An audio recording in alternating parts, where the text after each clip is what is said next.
Okay. Ready? Yep. Hello, everybody, and welcome to the Surely You Can't Be... What? Stop looking at the camera. Why are you looking at the camera? What difference does it make? Okay, let's go.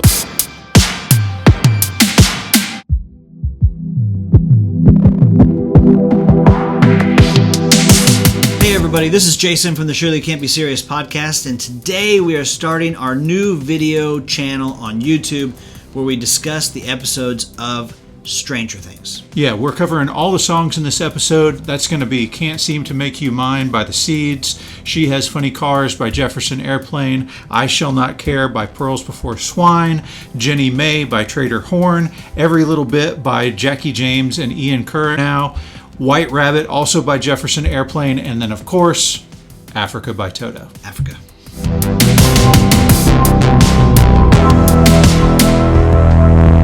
All right, Dee, I know we're talking about the songs here, but I feel like we need to do something to intro these songs, something to get us kicked off. You thinking maybe recap rap? Could Dr. Fresh show up today? I think we can get Dr. Fresh out of his hole. Yes. All right, let's bring it. Recap rap. Chapter 1, The Vanishing of Will Byers. Our story begins in 83. The boys up late playing D&D. Will, Lucas, and Dustin are all at Mike's, but they gotta head home on their old school bikes. Okay, here's the hook of the feature.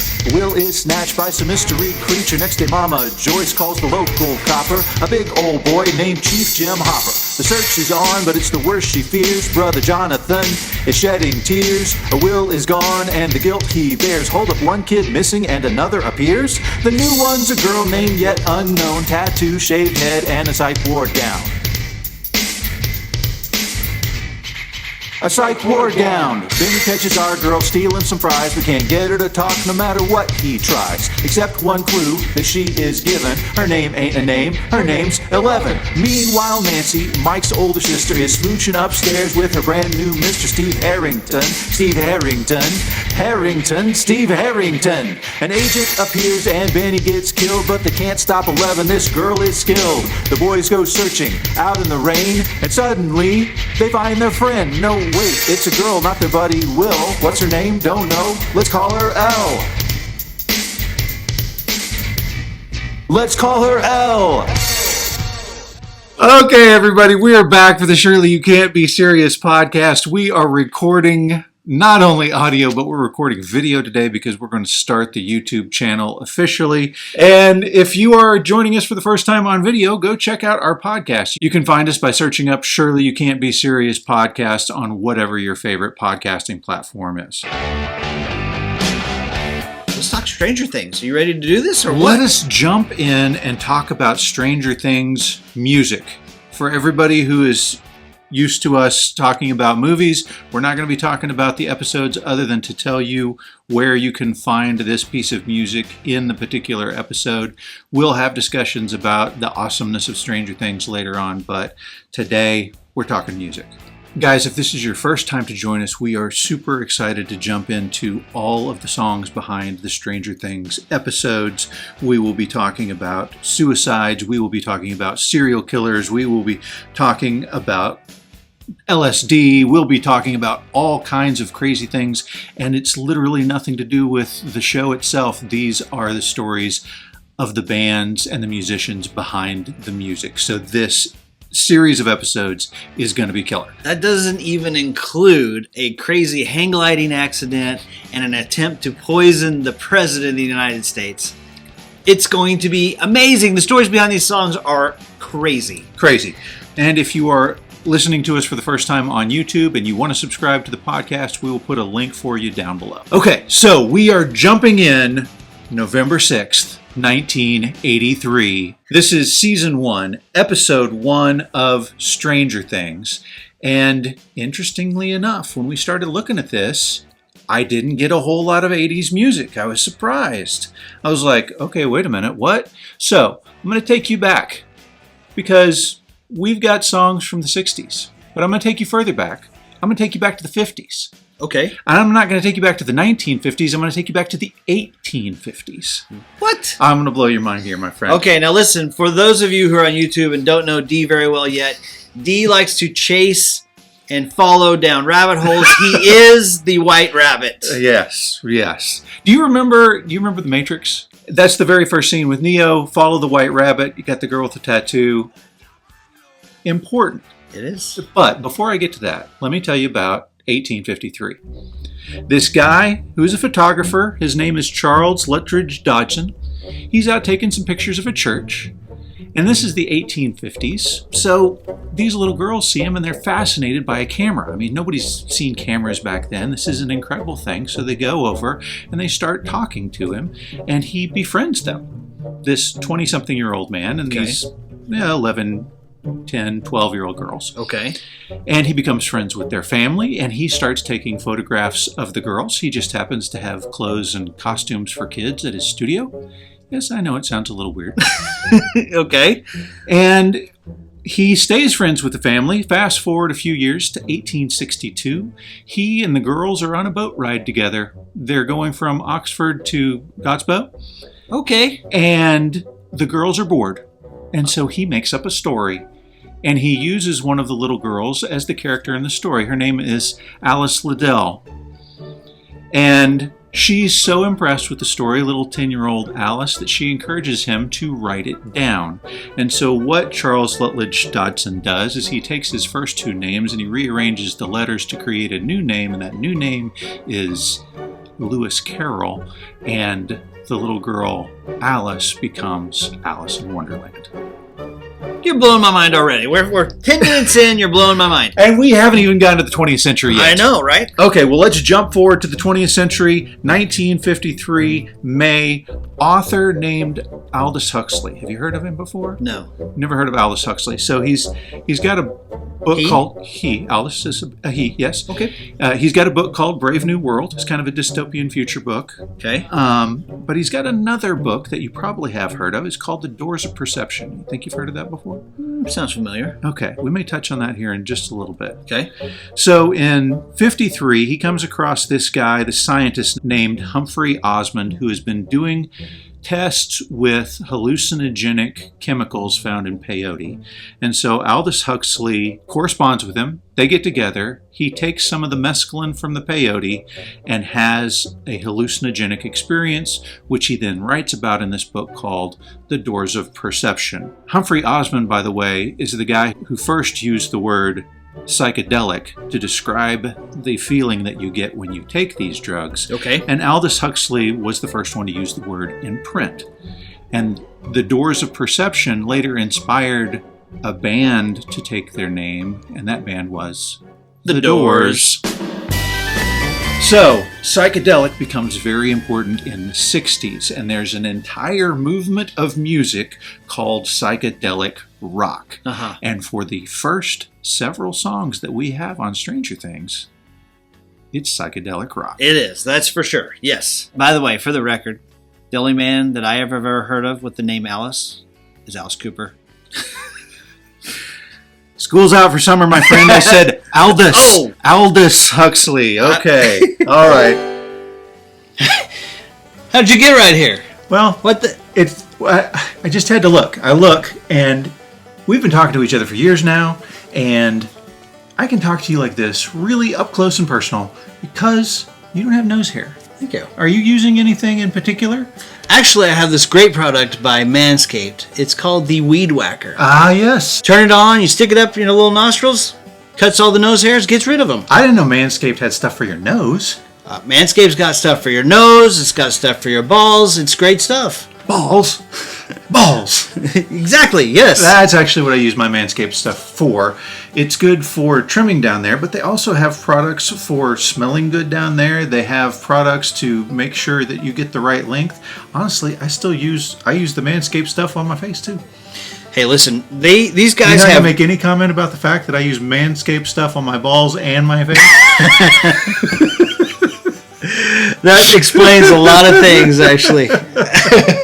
Hey, Manscaped makes great products. Yeah. So And this is like a gift that you can give to your wife, right? Taking care of yourself, looking good, looking trim. It's just like getting a haircut. You want to look good for your wife. Guys, you got to remember, giraffe looks taller on the plains than it does on the forest. It's true.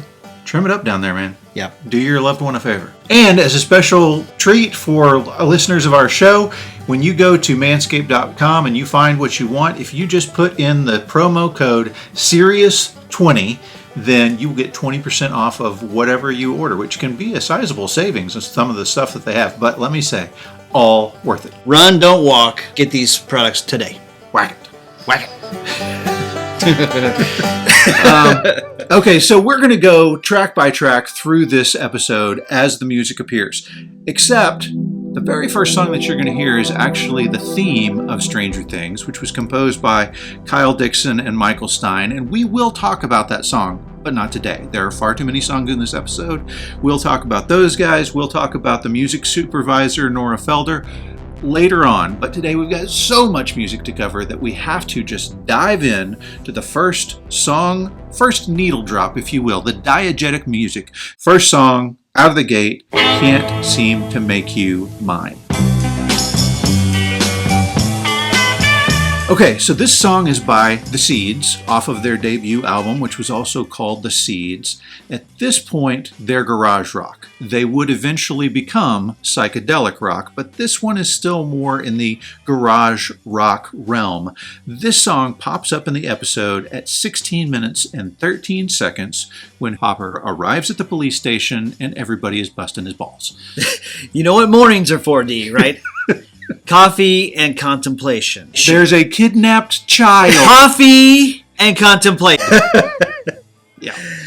So this band formed in LA in 1965. That album, The Seeds, was released in 1965, but it didn't chart until they re-released it in 1967, which is about the time that psychedelic rock is really starting to take off. That's right. The lead singer for the band is a guy named Sky Saxon. He wrote this song. The band would later change their name to Sky Saxon and the Seeds after certain members left. But this song is really very subtle in the background of this kind of hilarious scene. Yeah, so this is the first song that the Seeds recorded, okay? I thought it was interesting. They played this song late at night on AM radio stations, and it became like a 60s cult classic. Yeah, people would stay up late just to hear this song. Yes, and it didn't really even become a hit until after their song Pushing Too Hard became a hit, and that was psychedelic rock. Yeah. I've got some stuff I want to talk to you about Sky Saxon. Tell me about Sky Saxon. All right, so this is great.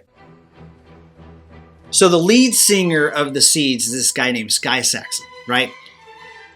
They don't really know how old he is because, quote unquote, age is not important.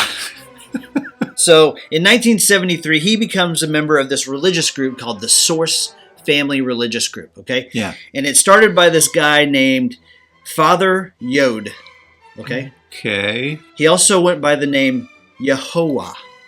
Okay. Okay? All right. Sound like a word you may have heard religiously before? Yeah, it's, yes. So it's a little bit like Jehovah. Yeah, or Yahweh, yeah. Or, Yoda. So, okay. Yeah. So right. Anyway, so you have this group called the Source Family Religious Group. It's born out of this guy named Father Yod who had this health food restaurant on the Sunset Strip. It's organic. It's health food. It's kind of the hot new thing. And he wasn't just nobody. He had regular clients like John Lennon. Okay. And Marlon Brando. Okay. I mean, these are legit people, right? The chia seeds for the elite. Exactly. So they start this religious group in the Hollywood Hills. They have a commune, right? And Sky Saxon jumps right in, and he joins in 1973. Okay. Now, the funny part is not that this lead singer of the Seeds joined this religious group. The funny part is how this guy, Father Yod, came to his unfortunate demise. Okay? You with me? So the religious group's in California for a while, and then he decides he wants to get out of California, so he moves to Hawaii. And then on December 26th, 1974, the day after Christmas, Father Yod decides, I would like to go hang gliding. Right? Okay. He's never been hang gliding in his life. Okay. So, go ahead and go off the highest cliff around, right? So he goes off a 1,300-foot cliff, crashes his hang glider, Okay. right? Yeah. On the beach, like a lump of coal, just boom. Okay. Okay. He has no outward injuries, Uh-huh. but he can't get up, can't stand up. He is like totally hurt, right? How is he? Okay. So they haul him off to the hospital. 9 hours later, he is dead. Ah. So Father Yoda passes away day after Christmas, 1974, from a tragic, overzealous hang glider accident. More like Father Chode.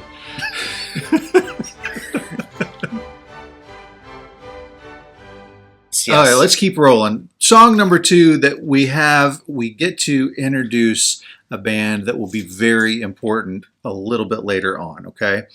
And this band is Jefferson Airplane. Don't you want somebody to love? Jefferson Airplane. Jefferson Airplane was founded by a guy named Marty Balin. Yes. Here's the cool part, all right? I'm ready. He was very business savvy about the way that he did this. He has this band. He knows that bands have to play some good clubs to get notoriety, so he starts his own club. He gets like 3 other investors to pay $3,000 each, and they start this club, and it's like the club for the musicians to go to and see other musicians. And so you have bands like the Grateful Dead. You have bands like the Steve Miller Blues Band. You have bands like The Doors Yeah. Okay. that come in there and play. And one of the bands that came in there and played was the band called The Great Society. Okay. And they had this really groovy chick singing for them. She had started this band with her husband. And so a little bit later on, Jefferson Airplane loses their lead singer, their female lead singer. She decides that she's going to go start her Baby, family. yeah. Focus on the family. She is not going to be a lead singer for this band anymore. So they are looking for another female lead. And they really said there's only 2 options. Janis Joplin or Grace Slick. They're the only 2 women who are out here singing in San Francisco right now. And so they go to talk to Grace Slick, and within minutes she says, yeah, I'm in. I'm leaving my husband's band. Right. And she brought 2 songs with her, one of which we'll talk about it in a little while. Okay. Yeah. The other one, Somebody to Love, written by her brother-in-law for the Great Society. She brings that over with them, and it's the band's first really big single. Yeah, for sure. I mean, that's huge from the 60s. So this song, She Has Funny Cars, is the first song on the first album with Grace Slick. They had also gotten a new drummer named Spencer Dryden, who is a huge force in the band. Okay. By the way, half-nephew of Charlie Chaplin. Get out of town. I'd like to blow your mind with these Wow. little tidbits, right? Okay. So this song, She Has Funny Cars, is the opening track of Surrealistic Pillow, one of the very first pioneering psychedelic albums. And it appears in our episode at 21 minutes and 41 seconds, where we get the introduction of Young 11. Yes. The introduction of 11 is quickly followed by 11 sneaking into the diner and stealing some fries, and suddenly she is caught and grabbed by Benny, the diner owner, and right as he's chasing after her and shaking her, the guitar solo in the song really cranks up and we really feel it, but that's the biggest part of the song that you hear. Okay. This is what blew me away. A Jefferson Airplane Yeah. is a colloquialism for a match that is split in half. Do you know this? No. Oh my gosh. Okay. No, tell me. You're giving Okay. me new information. I'm excited. All right. I'm on the edge of my seat. This is what a Jefferson Airplane is. Okay, You ready? Yeah. So it's a wooden match that's split in half Yeah. in order to work as a roach clip so you can hold your joint. Oh. That's a Jefferson Airplane. Okay. I did not know that. I got something for you on Marty Balin, okay? Yeah. Tell Marty me. Balin is the guy who wrote this song, She Has Funny Cars. Yes. He's also the, co-lead singer of Jefferson Airplane. Right. He had a song in 1981. Okay. Do you know that song? No. The song's called Hearts. Yeah, I know that song. Yes. One-hit wonder from 1981. Marty Balin going solo after breaking out of Jefferson Airplane with the song Hearts. reached number 8 in 1981. By the way, another claim to fame by Marty Balin? Yes. He managed to get punched out during the Altamont concert, the giant free 300,000 people concert in California. Ah, the one where the guy got stabbed. Yes, a young man who got angry and tried to storm the stage, and the Hells Angels with their motorcycle chains and weighted pool cues did not take very kindly. The Hells Angels were working security at this concert. They hired the Hells Angels Yes. to be security. Yeah, and who would have thought violence broke out? That's crazy. Yes. Who'd have thought? They were paid $500 worth of beer. Well, you get what you pay for. You get what you pay for. Yeah. And All right. Marty Balin managed to get punched out by one of the Hells Angels. Before we leave this song, I want to throw this at you. Yeah. When was the last time we talked about Jefferson? I think it was Starship at the time. Jefferson Starship. We've talked about him a couple of times. Have we? Okay. I talked about Sarah in our very first episode. Sarah. Michael Jackson, Bad versus Thriller. By the way, guys, if you want to go check that out on the podcast, great couple of episodes. Yeah. But that was were they in that atrocity from 1978? You got it. Yes. When we and the guys from the 30-something podcast got together and we talked about the Star Wars Holiday Special. There are a few things in life that I like better than getting together with the guys from the 30-something movie podcast. Be sure and go check those guys out. They are a barrel of fun every single time. But that is one of my favorite episodes to go listen to. And yes, Cloud City. We built this Cloud City on rock and roll. Yes, because Wookiees and Han Solo and Princess Leia means Jefferson Starship. Sure does. Okay. All right. So we will talk more about Okay. Jefferson Airplane a little bit later on when we get to their more well-known song. We built this city. Not that one. Okay. And we and we will give a little more detail that will be fun. But for now, let us move on to the next song in the episode. It's called I Shall Not Care by Pearls Before Swine.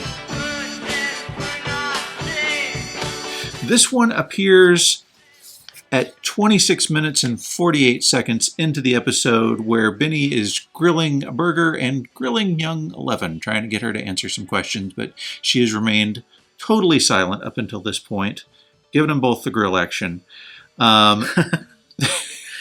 This Pearls Before Swine is a quote from the Bible. It is. It's Gospel of Matthew, I believe. Yeah. So this song, I Shall Not Care, comes off of the album One Nation Underground. Okay. This is probably not a band that you've heard of. It's not a band I've heard of. Right. So, still psychedelic, but this is more like psychedelic folk, and we're still definitely in the 60s, right? And on this album, other than I Shall Not Care, we have a couple of other songs. One of those songs is called Oh Dear Miss Morse. It is a banjo and an organ and Morse code. And the Morse code spells out F-U-C. This is radio friendly, so I'm not going to say what the last letter is, but I bet you all can guess. So In Morse code. in Morse code, yes. So Like on a banjo Morse code? Like, Yeah. boom, boom, boom. I don't. Yeah. All right. Okay. So the album cover for this one is a scene from Bosch's Hell. And as I mentioned, it's called One Nation Underground. I don't really know that they're as biblical as their band name may sound. Okay. But this particular song was based upon a poem by Sarah Teasdale. Sarah Teasdale was a Pulitzer-winning poet, and the poem that this song is based on is thought by many to be her suicide note. Okay. Interesting. You got me. 1933, she overdosed on pills, and because of the lines of this poem, everybody believed this was her suicide note, and that's what I Shall Not Care is based upon. Wow. You're blowing my mind right there. That's fantastic. And that is all I have on this band and this song. Okay. Let's move on. So, the next song in the episode is Jenny May by Trader Horn. We will play games in Trader Horn, again, another psychedelic folk. We're still in the 60s, 4 songs in, and we're still in the 60s in this obviously 80s throwback series. What's going on? Right. All right. I don't know, but let me tell you about Trader Horn. Okay. All right. Trader Horn is a British duo composed of Judy Dybel and Jackie McCullough. They only made one album, which is where, of course, this song appears. That one album is called Morning Way, released in 1970. Nice. Good job. That's all I got. So it's not quite 60s. We've moved on to the 70s, but we're still far afield from the 80s. There you go. And so Trader Horn, you like this. This is a deep hole. This is a rabbit hole. I followed the white rabbit down this hole. Let's go. Okay. Okay. So the Trader Horn is named after DJ John Peel's nanny, whose name was Florence Horn. Okay.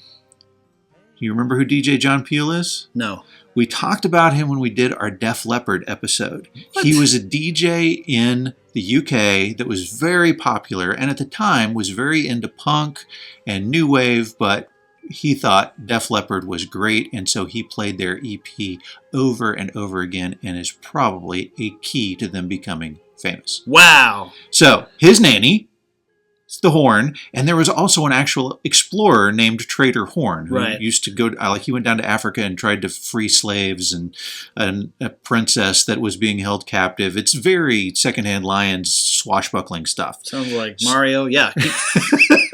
Right. So this song appears, this is such a great part. This song appears when Benny is making a call and 11 fixes a broken fan. She does. She's very handy that way. She is just, this comes in at 28 minutes and 58 seconds. She is chowing down on some French fries, and there is a squeaky fan, and she's unhappy with it. It's annoying. She stares, and suddenly the fan doesn't work anymore. It's our first inkling that she has some sort of supernatural powers. And again, this is episode 1 of Stranger Things, so we're learning all about this universe. There's something special about this girl. Yeah.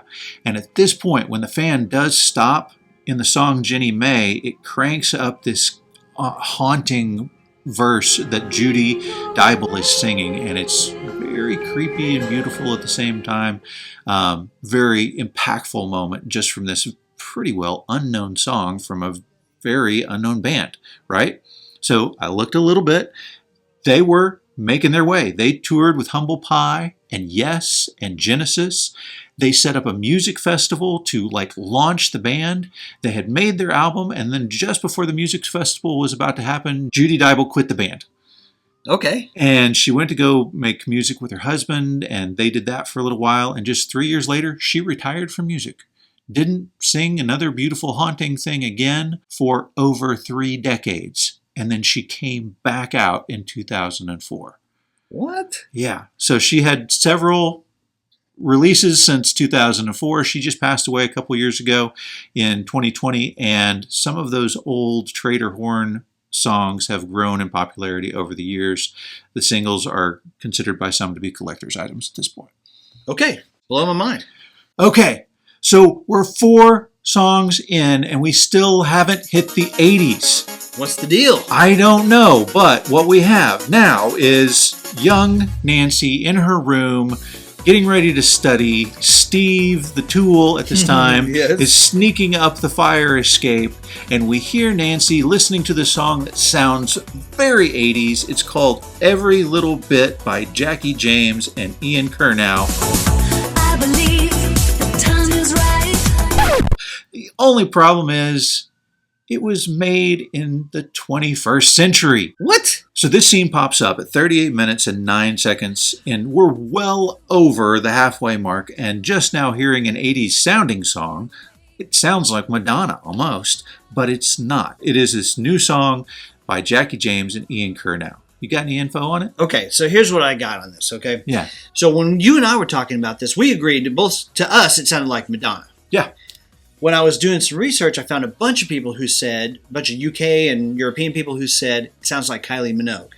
Kylie Minogue is the she had a very Madonna kind of sound. She did. She was engaged to Michael Hutchence. Michael Hutchence of NXS. We talked about that. Be sure and check out our NXS versus George Michael, Faith versus Kick Yes. episode on the podcast. But please, go ahead. Kylie Minogue. So here's the deal with Kylie Minogue. Okay, so Kylie Minogue is a Australian. She was a TV star, beautiful, and she Hot as a firecracker. My goodness. So she followed the sort of Madonna track, Formula. right? Yeah. Of let me be as sexy as possible, Uh-huh. also make good music, and I'll sell a ton of records, and that's what happened, right? Yeah. So you and I both thought it sounded like Madonna. A lot of other people thought it sounded like Kylie Minogue. Well, it turns out that Ian Curnow worked with Kylie Minogue. And so there's a definite connection there. So Jackie James is a Scottish singer-songwriter and keyboard player. Okay, she wrote a song called Heartbeat for a group called Steps. Okay. So apparently this was huge in the UK, was a #1 hit, million seller. Okay. By the way, the B-side of that single was a remake of a song called Tragedy by the Bee Gees. Go back, check out our Bee Gees Saturday Night Fever episode. Yeah. But anyway, Ian Curnow Yeah. is a partner with her in this powerhouse music. So Jackie James writes and sings. Ian Curnow, he writes and sings, but he was a keyboardist in an 80s rock band that you may have heard of called Talk Talk. I don't recognize that. They name. had Yeah. one humongous hit called It's My Life.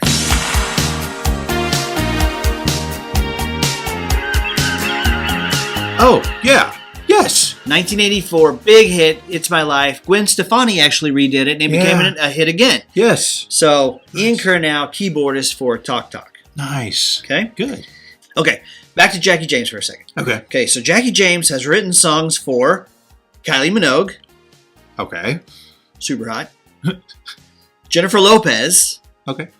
super hot. Yeah. And Celine Dion, not. She has her days. No. Just as long as she's not covering AC/DC. Yes, that was the worst. All right. I loved how Ian Curnow, he's on Twitter, he's active on Twitter. He says, according to him, making music is the greatest job in the entire world, except maybe Formula One racers. There you go. That's all I got. Every little bit, a modern song made to sound like the 80s, and they pull it off. Okay? Yeah, love it. All right. Next song in the episode. Second song by Jefferson Airplane. White Raft. One pill makes you larger. And this is probably their most well-known song of all time.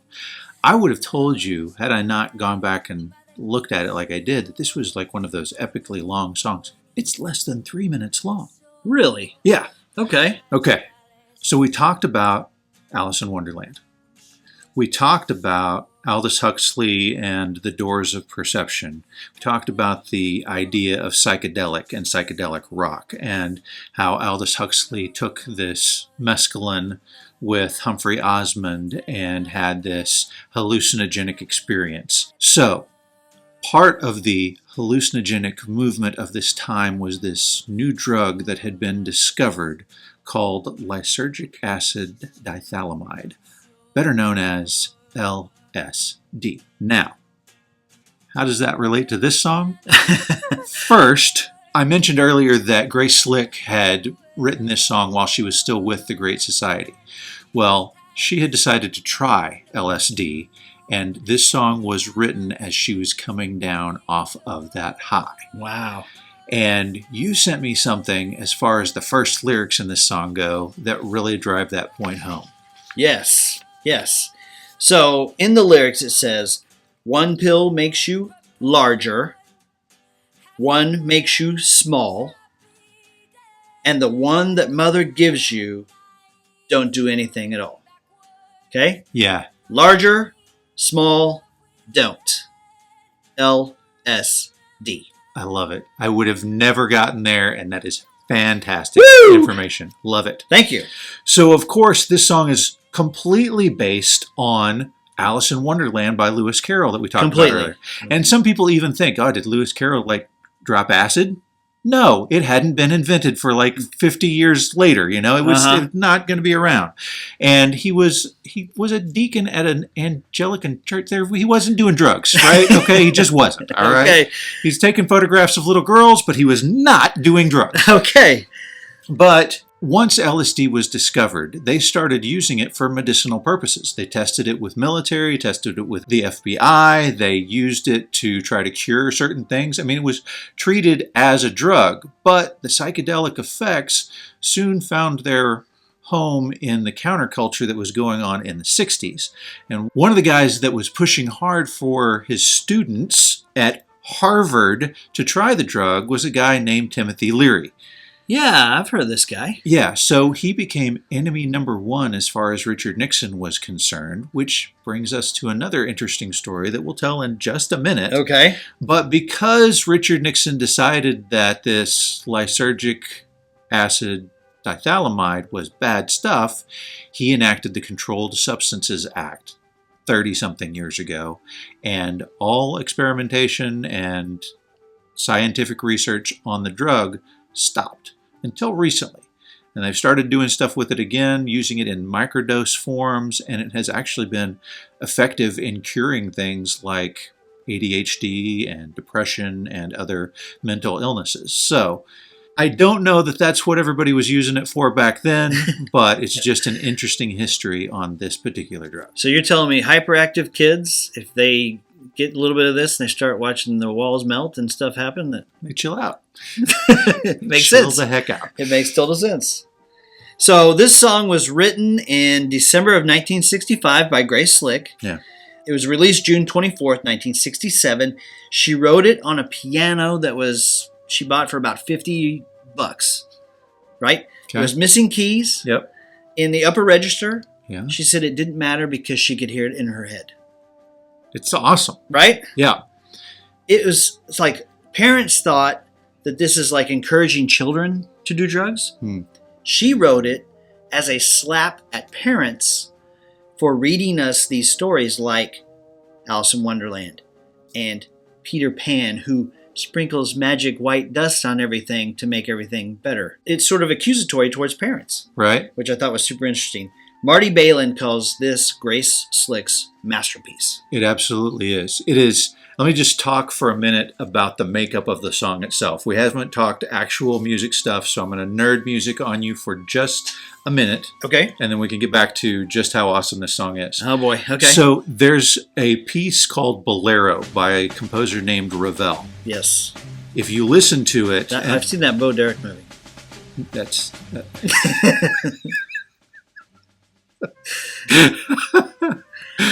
Forget it. Okay. My kids are going to watch this. I was a Cannon movie, by the way. I know, right? So this song, the rhythm and the chord progression and the scale in the song is based upon Ravel's Bolero. And it's got like the militaristic kind of drum beat behind it, and you've got a Phrygian scale, which is more Latin music. That was kind of the thing with psychedelic rock, is they were taking things beyond just the blues influence of standard rock and bringing in stuff by Ravi Shankar, who is bringing in the sitar and Eastern influences. George Harrison was big for bringing that in Right, as for well. sure. Yeah. But they have a definitely different sound to them than just a standard rock song. And so you're listening to this Phrygian scale with this Latin sound, and you would expect this minor chord to come in, but what he does instead is he plays a major chord, which is not what you expect, and so it's unsettling. It's weird. It makes you feel unusual. It's almost as if you're in the upside down, and Woo. the Cheshire Cat is smiling at you, but there's evil behind his smile. All songs that were popular at this time would have a standard build, and then you slow down, build again, have a break, and it gives people this little release. This song, there is no break. Just It is one big. build, build, build. Just like Ravel's Bolero, it just keeps on building, and you almost think it's going to break, but then the song ends. And it is entrancing, amazing, mind-blowing. And when they go and they perform it at Woodstock, where they are now the headlining band, they were not playing at 3 a.m. like Sly and the Family Stone. The Who played at 5 a.m., by the way. Yeah. Jefferson Airplane was headlining Woodstock.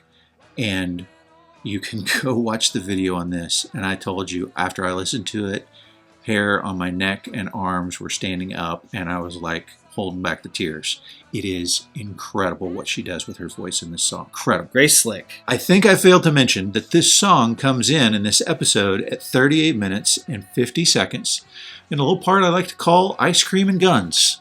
Ice Cream and Guns. We lose poor Benny. I like Benny. Yeah, Benny and 11 are having a conversation while she's eating ice cream. She's seeing that people can be friendly, and a social worker shows up, except it's not a social worker. And Benny gets shot in the head. Yeah. And it's this moment that suddenly 11 hears the gunshots, that you get the climax of the song, and it cranks up the volume. And it's, remember what the Dormouse said, feed your head, feed your head. And she's escaped out of the back. This is her transport to Wonderland, essentially. Yeah. And before she gets out the back door, she's confronted by a couple of guys with guns, who within a few seconds we see lying dead on the floor. Uh-huh. More supernatural powers from 11. Yeah. Who I wasn't even sure, the first time I watched it, I didn't know if it was a boy or a girl, because she's got her head shaved and she's in a hospital gown. And when Benny first catches her, he calls her boy. Yep. Yeah, what do you think you're doing, boy? That's right. So I got some stuff for you on Grace Slick. Okay. I got some Grace Slick stories, which I thought were hilarious. Hit me. All right. So in 1971, after she had been married to Jerry Slick, who was a member of the Great Society Band, she's in Jefferson Airplane, and she hooks up with Paul Kantner. And he plays guitar in Jefferson Airplane. They have a daughter together. And when they're in the hospital, the nurse comes in and says, "Oh, little girl, congratulations. What's her name?" And Grace sees a crucifix around her neck, and she says, "God." And the nurse says, "I'm sorry, what was that again?" She said, "God." But we use a little g because we want her to stay humble. So the nurse is like, "Oh my gosh." So she leaves. She calls the San Francisco Chronicle and says, "Grace Slick just named her daughter God." This is before HIPAA, apparently. Exactly. No patient privacy here. Turns out it was just a joke. Her daughter's name is actually China. Okay? Yeah. You know. So anyway, Grace Slick story number 2. You ready for this? Yeah. Grace Slick gets an invitation to go to a tea at the White House. Oh, yeah, because she went to school with Nixon's daughter. She's actually 10 years older than her, so they didn't ever attend school together, but she was a Finch College alumni. Oh, okay. And she got an invitation, but the invitation was addressed to Grace by her maiden name. So Grace and a friend hatched this plan that they're going to go to the White House, and they're going to put LSD in Richard Nixon's tea. Yes. But when she gets there, they won't let her friend in because it's women's only, and she finally just says, nope. So Grace Slick was going to attempt to drug the President of the United States. And that may sound horrible, but keep in mind, I mentioned that they were using LSD in experiments with soldiers and with FBI agents. They were also considering putting it in the water supply of our enemies, trying to give it to Castro, trying to give it to the leaders of the Soviet Union to make them say stupid stuff in speeches. So they were just trying to give a little bit back, I think. Uh-huh. Also, Grace Slick is credited with being the first person to say the old MF'er on national television. It was on the Dick Cavett show. Yeah. Yes. So before they went on the Dick Cavett show, they were on the Smothers Brothers show, which we talked about in our Toto episode. Yeah, we did. But we'll get back to that in a second. Okay. But she goes backstage, and she's never seen like a makeup room before for a stage production. And she said they literally had makeup for every skin tone. So she picked African American. And so when you first look at her, you're like, man, she got really tan. No, she is in blackface. Oh my gosh. She is in blackface on the Smothers Brothers show, singing every song that they sang. So White Rabbit reaches number 8 on the Hot 100. Yeah. There's a whole bunch of songs I've never heard of, so I'm not going to go through this list for you. But number 2 was a song called I Was Made to Love Her by Stevie Wonder. Okay. And the number 1 song on July 29th, 1967, the week that White Rabbit reached its pinnacle of number 8, is a song called Light My Fire by The Doors. Comes full circle. I'm really glad that you mentioned that, because The Doors took their name after the Aldous Huxley book. They also played at Marty Balin's club that I was talking about earlier, right? Right. Another group that played at that club was the Steve Miller Blues Band, who had a member that went on to form his own solo band. His name was Boz Scaggs. Oh, Boz Scaggs. Flashback to our Saturday Night Fever episode.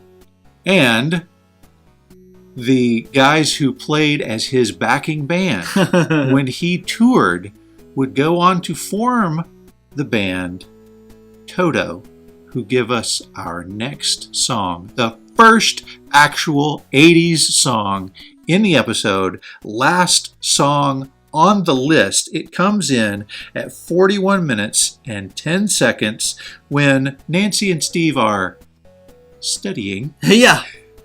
There's a little bit of a makeout scene there, and we talked about in our Toto 4 episode how we weren't sure how Africa had suddenly become popular again, and a lot of our fans said it had to be this episode.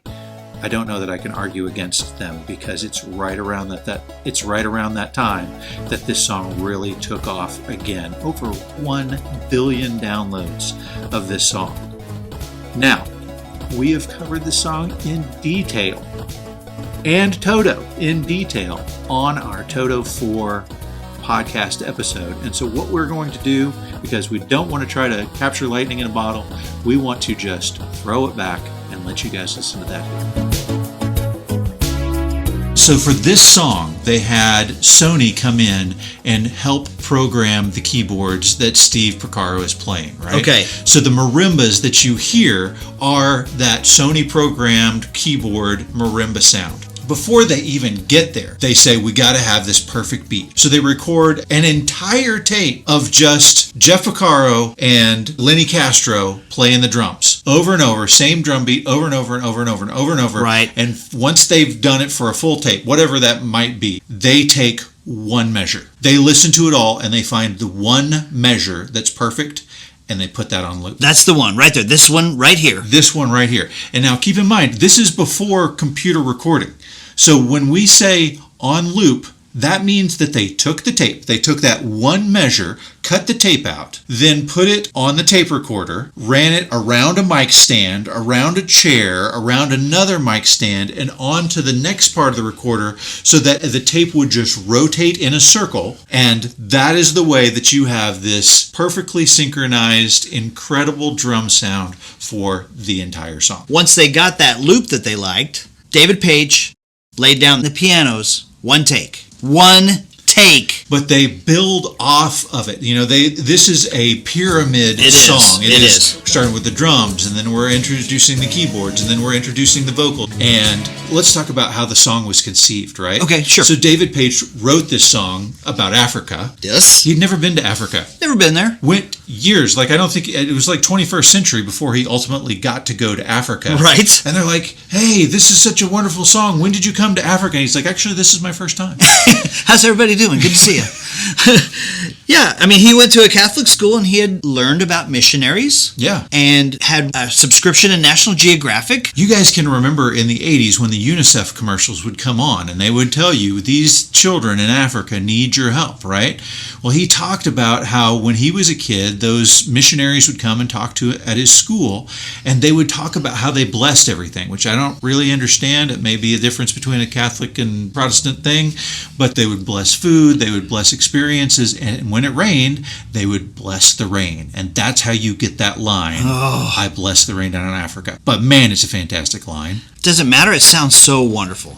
Okay, so in addition to this concept of blessing things, one of the other things that the missionaries talked about was the difficulties. And obviously, difficulties of seeing people in these deprived conditions was a huge thing. But the other thing that was difficult for them was being alone and celibate out there.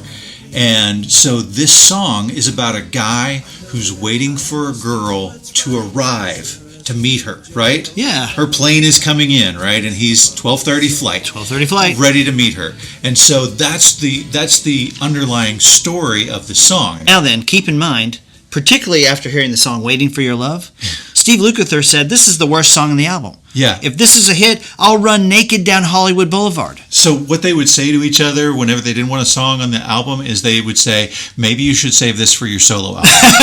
That is exactly what they said to David Paich about this song. Maybe you should save this for your solo album, David. Yeah. I cannot believe it. It's shocking. Talk about not knowing your own stuff. Now, Steve Porcaro didn't like this song either. Right. He said David Paich was really into it. Yep. And their agreement was, when you have a song, we're going 100% for you, because when I bring a song, I want everybody in on mine. And so they said, that doesn't mean we didn't kill ourselves on this song, but nobody believed in it. Right. At some point, we mentioned that they delayed touring and they went and worked on Thriller for this before they started touring on this one. Right. At some point, when they come back, this is kind of like the Run DMC story that we talked about with Walk This Way. They come back and David Paich gets a call and they're like, man, they are playing the heck out of your song at all of these dance clubs. And he's thinking Rosanna. He's thinking Make Believe, one of those. Right. And he's like, what song? And they're like, Africa. And he said, really? Yeah. He couldn't believe it. And then Africa gets released as a single, and it is their only #1 hit. So it's the third single. It's released October of 1982. It's their first and only song to hit #1 on the Hot 100. Let's talk about the video for a second. Okay. So the video is sort of Raiders of the Lost Ark-ish. He's looking through some books. Sure. In the library. He's wearing that pith hat. I'm telling you, Raiders of the Lost Ark was impactful at this time because Hungry Like the Wolf, that video is definitely impacted by Raiders of the Lost Ark. Sure, yeah. So, and then they're all kind of miniaturized. They're on a stack of books. Yeah, they said that the stage was really weird. It was, they painted it all to look like they're standing on top of these books, and it looks like he's looking for a map or something in the library. He's got a torn paper, and he's looking through the book, and it's like the biggest dog ear. Right. Not very mysterious. And then you've got this African American lady as the librarian, and then suddenly there's a spear being thrown. I would say that this video would not pass muster in today's world. All right, I don't think it would. So you've got David Paich singing, and then also he's singing the first part, and then of course Bobby Kimball comes in with the second part. And can we talk just a second about his freestyling at the end of the song? Yeah. Holy cow, it's amazing. I talked about that build that they have on the chorus, and then when he throws in that freestyle, let's listen to it now.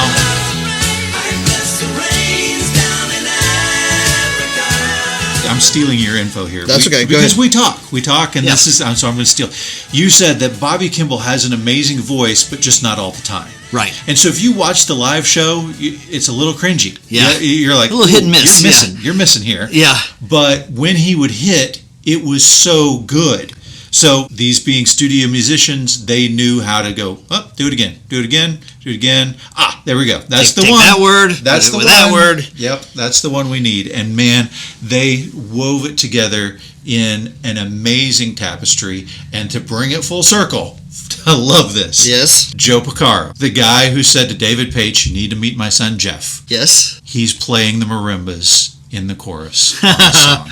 That's fantastic. It is fantastic. So, the song was a huge hit. #1. Surprise to everybody in the band. Yep. Lasts for a long time, and then, as all 80 songs do, it falls out of favor. Now, I can remember with absolute clarity, 2018, that's 4 years ago. Yep. I walk into the kitchen. See, my daughter's almost 19 now, so she would have been 14 or 15 at the time. Okay. And she is rocking out to Africa. Now, I've given her a lot of good songs, right? I molded her musical education. Right. As I mentioned, she's a big Metallica fan, thanks to me. Bon Jovi fan, thanks to me. But I'd never played Africa for her. I'm not this huge Toto guy. So when I walk in the kitchen and she's jamming out to Africa, I'm like, where have you heard this song? And she's like, it's just around. It's awesome, Dad. I'm like, yeah, it is awesome, but how do you know it? And then I find out somehow this song is becoming incredibly popular again. It's viral, yeah. And people try to say, well, it was the Weezer thing, but that was after. That was in response to its popularity. Exactly. This song hit that tipping point again in the last 5 years. and suddenly it was everywhere. And so there was a 14-year-old girl who developed the Twitter handle @WeezerAfrica. Yes. I love this story. And her sole mission was to get the band Weezer to cover the song Africa. Right. And so she gets so much exposure, she becomes viral with this thing, that Weezer, to troll her, records a version of Rosanna. I know, this is hilarious.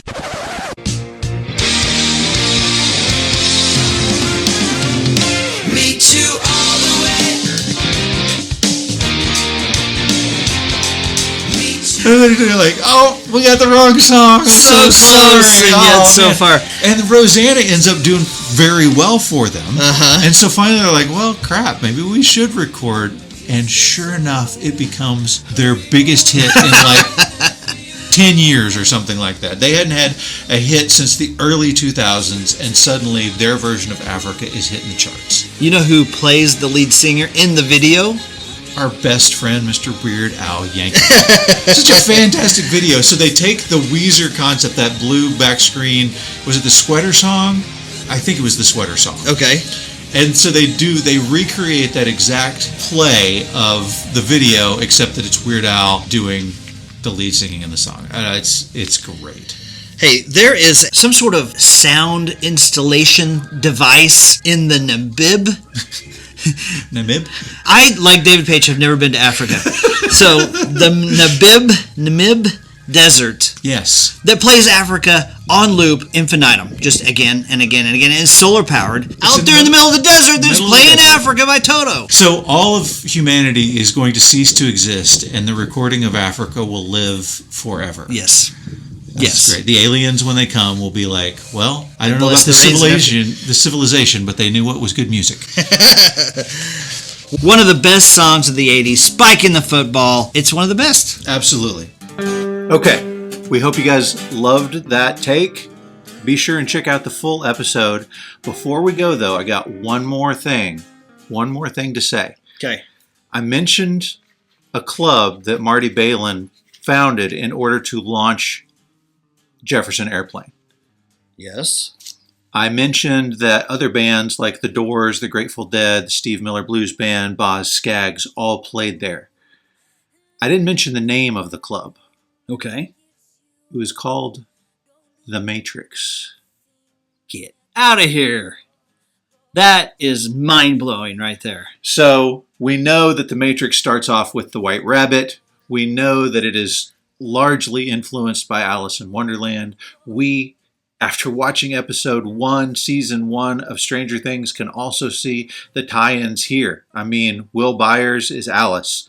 The Upside Down is Wonderland. It's just Alice in Wonderland, the horror movie, if you will. I don't know if the Duffer Brothers were the ones that came up with this, or if Nora Felder, the music supervisor, was the one that said we should have the White Rabbit as kind of our climactical song, but whoever it was, pure genius. And they also used that song on the recent 4th movie in the Matrix series as a key because, as we know, one pill will take you one place, and one pill will take you another place. There you go. That's awesome. Okay, guys, thank you so much for listening to this whole episode. We hope we brought you some new and exciting information. Be sure and hit the subscribe button down there. Be sure and hit subscribe on your podcast app. Be sure and hit the link to our podcast so that you can get bigger, fuller episodes on many of the albums and movies that we've covered in the past. Guys, we will see you back here next week when we cover Stranger Things Season 1, Episode 2, and it is cram-packed with songs. Can't 80s wait. songs. Like there's a major one-hit wonder from the 80s. Maybe one of the biggest of the 80s. Can't wait. See you back here next week. Hey everybody, thanks so much for joining us on this special YouTube version covering Stranger Things and the songs behind the episodes. As a special bonus, if you will subscribe, if you will like, and if you will comment on our YouTube page, you can win this awesome set of Stranger Things socks. They have all kinds of designs meant and built for any Stranger Things fan. Jason? Yes. Are you wearing your Stranger Things socks right now? Close. I'm holding them. Okay. These are really cool. We got some red ones, some yellow ones, some blue ones, and they all have Stranger Thing-like items on the socks. It's quite a sales pitch. Good job. Did I say anything incorrect? They're fancy socks. They're Stranger Things. If you're listening to this, you love Stranger Things, you should subscribe to our podcast page on YouTube so you can get a pair of these socks. Yeah, there you go. Let's do it. All right. I love bloopers.